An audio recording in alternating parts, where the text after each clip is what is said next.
Bonjour, donc avec cette vidéo, nous allons voir ce que font nos amis allemands. Ils ont un office fédéral qui s'occupe de ça et on peut voir leur site en anglais. Donc il y a une version en allemand et en anglais. Évidemment, c'est plus simple de prendre la version anglaise. Et on va voir, on va découvrir qu'il y a vraiment beaucoup de choses qui sont très intéressantes. Peut-être c'est probablement un des livrets, on va dire, qui est le plus riche et le plus intéressant. Donc, il y a un certain nombre de points qui sont décrits, etc. Et puis, vous voyez, dans Personal Preparedness, il y a Emergency Pack. Bon, vous avez l'hygiène, se tenir au courant, donc ça c'est l'histoire de la radio. Vous avez tout ce qui est médical, les documents, stockpiling, ce sont les réserves, c'est assez clair, et ils encouragent à ça, on va voir. Et puis, vous avez aussi la sécurité, on va dire, structurelle, voilà, de votre maison, etc. Donc, on va commencer par le pack d'urgence. En fait, c'est le fameux kit d'urgence. Hein. Le fameux kit d'urgence dans lequel vous allez avoir un certain nombre de choses. Hein. On voit donc les trucs pratiques.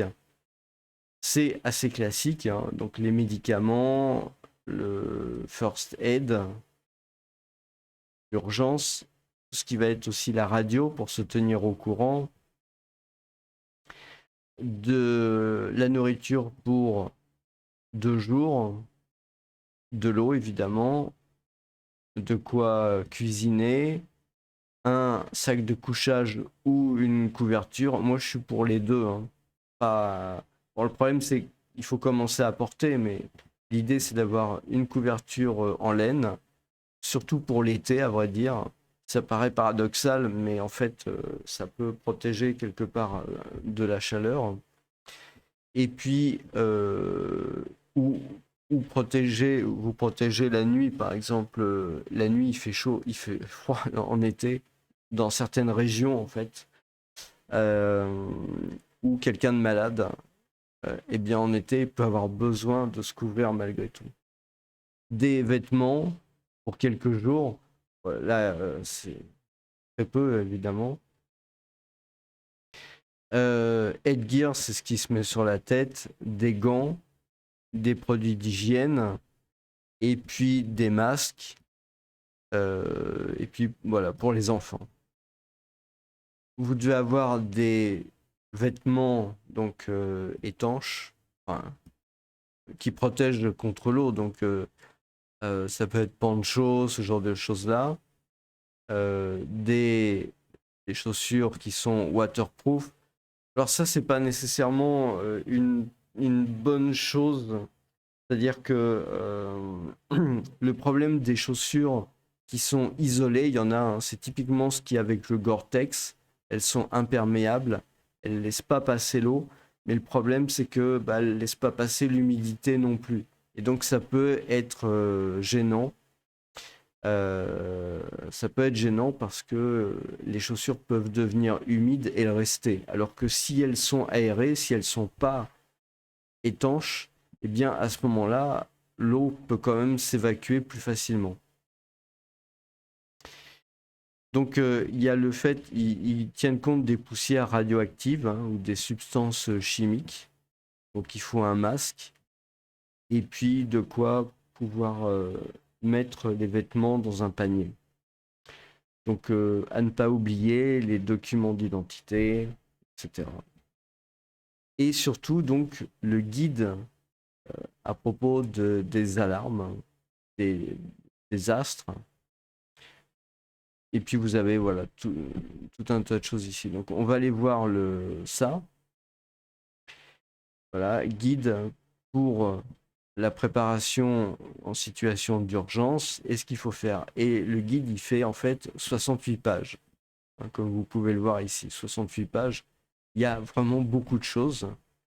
Donc c'est en anglais, donc vous pouvez vous en inspirer, hein, là encore, pour euh, faire votre propre préparation. Et on va voir qu'il y a vraiment beaucoup de choses à l'intérieur. Donc, ok. Il y a aussi quelque chose, d'ailleurs, on parle d'urgence et d'alarme, mais il y a aussi les sirènes. C'est aussi très important hein, de- d'identifier les sirènes et quelle est leur utilité. Donc là, il rappelle que boire, c'est plus important que manger. Oui, il faut vraiment avoir de l'eau. Et puis, des astuces pour faire de stockpiling, pour faire des stocks de nourriture. Ça, c'est important. Donc là, vous avez tout un tas de choses. Donc, le euh, besoin d'être propre et l'hygiène, etc. Voilà, vous avez un certain nombre de choses sur le sujet. En fait, on survole un peu, mais ensuite, c'est à vous d'aller regarder dedans. Alors, c'est un PDF, hein. Donc, comme vous pouvez le voir, c'est possible de faire un copier comme ça. Vous faites copier, voilà, copier, et puis après, vous allez mettre ça dans Google Translate, et ça va vous le traduire en français. Donc ça doit contenir ces choses-là, voilà, vous savez, tout un tas de choses qu'il doit y avoir. Dans le cas d'un problème électrique, qu'est-ce qu'il faut faire? Donc il n'y a plus de chauffage, il n'y a plus de lumière, on ne peut plus cuisiner. Voilà, qu'est-ce qui se passe? Bon, je vous laisse regarder ça, hein. On survole le document. L'emergency pack, donc le fameux kit 72 heures. Ok. Il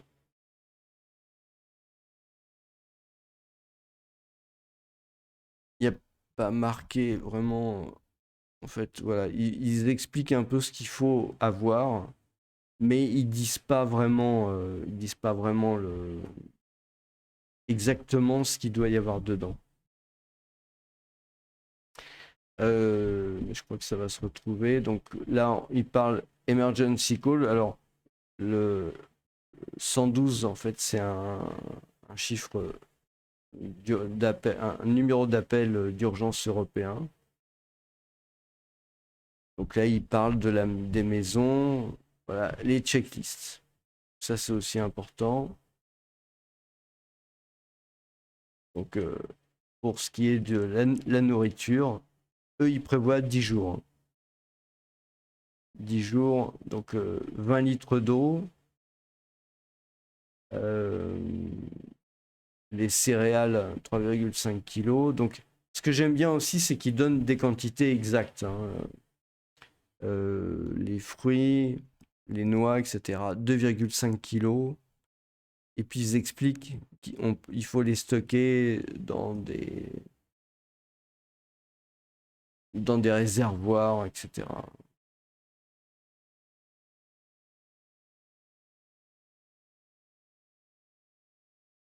Les œufs peuvent seulement se stocker pour une limite de temps. Bah oui.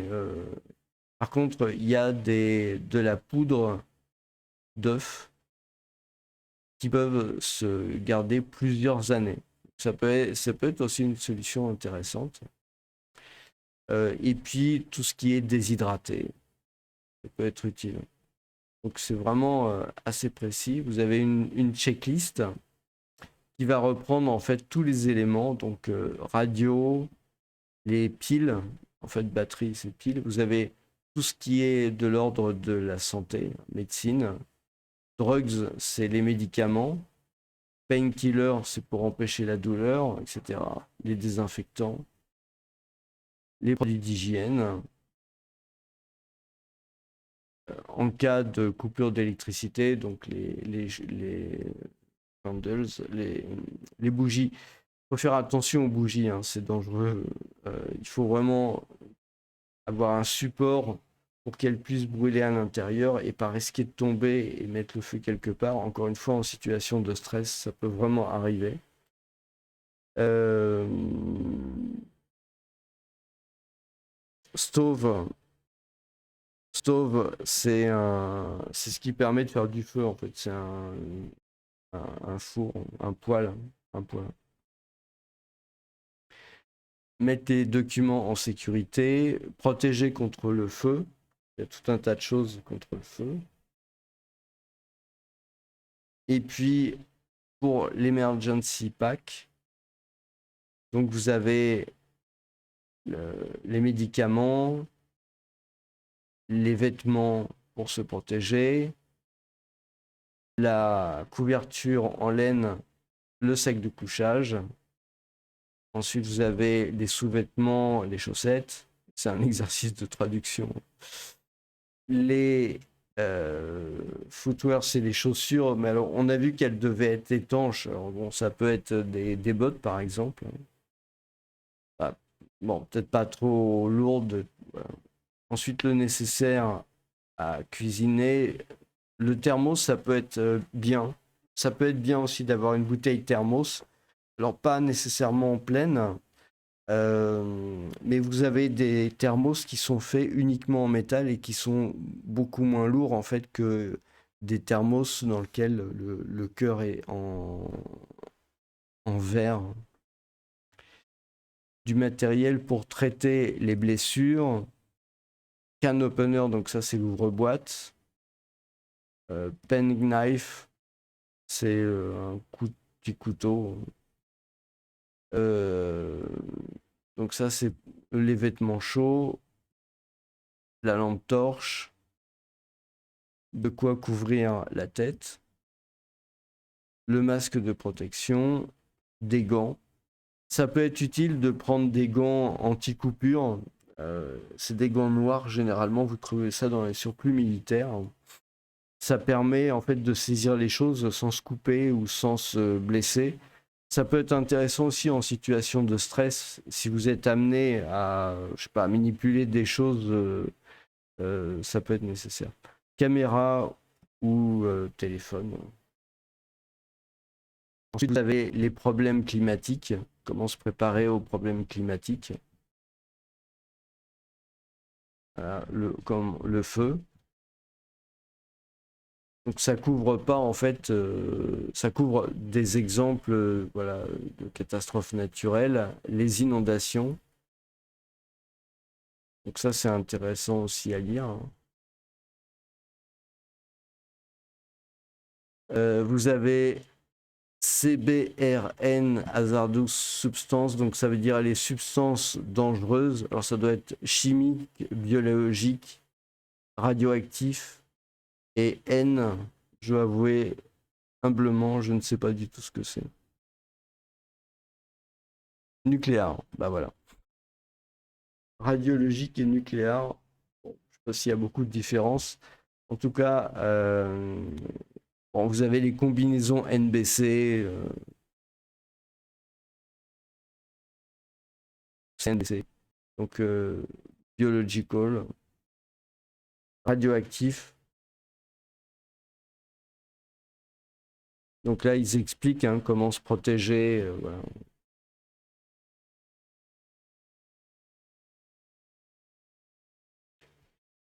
Ok, voilà. Donc, ce que j'aime bien, hein, c'est que c'est vraiment très complet en fait. Hein. C'est vraiment très très complet ce qu'ont fait les Allemands. Donc, intéressant. Hein. C'est intéressant pour pouvoir s'en inspirer, je trouve. Et donc, ce qui est intéressant aussi, c'est de voir que bah, finalement, c'est tout en anglais. Donc, c'est intéressant. Alors, je vais quand même vous donner la référence de l'URL. Hein, vous voyez ici, hein, c'est marqué www.buk.bund.de. Et puis après, bah voilà. Après, vous avez EN pour English. Donc, vous changez les langues en cliquant ici. En fait, là, actuellement, c'est Deutsch. Mais voilà, là, si vous êtes en mode allemand, eh bien, vous pouvez cliquer sur English et ça repasse en mode anglais. Donc, EN, home, home underscore node et voilà, HTML. Et donc, comme ça vous permet d'aller sur le site et bah, de voir des choses qui peuvent être intéressantes pour votre préparation parce que je trouve que c'est vraiment très complet et c'est vraiment plutôt bien fait. Donc voilà, eh bien écoutez, je vous souhaite une bonne journée et puis à la prochaine.